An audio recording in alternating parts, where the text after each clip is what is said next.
Magandang araw mga kaakay.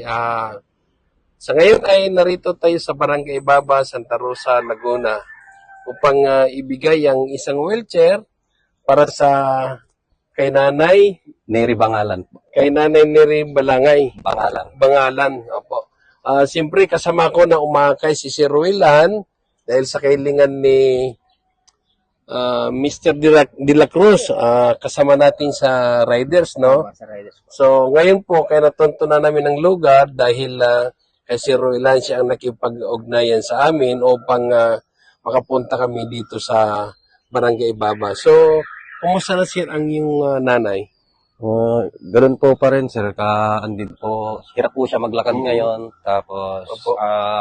may tungkod naman siya. Kaya lang, yung tungkod niya, talagang hirap na hirap po talaga siya maglakad. Hindi rin po makatayo. Ay, okay. So, ilan taon na si nanay? 85 na po.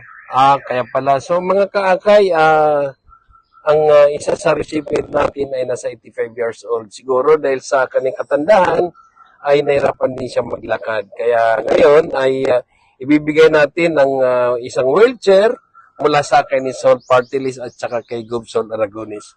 So, Sir Willan, may mensahe po ba kayo sa akin ni Sol at saka kay Gobson Aragones? Maraming salamat po sa Akay Sol Party List sa mabuting kalooban at maraming natutulungan. Yes, okay. So, ito na naman si Sir, ano bang mensahe niyo kay Gobson Aragones? Maraming salamat po kay Gob Aragones, tsaka po sa lahat po ng bumubuo ng Akay, tsaka sa binigay po nilang wheelchair para sa nanay ko po at maraming salamat po.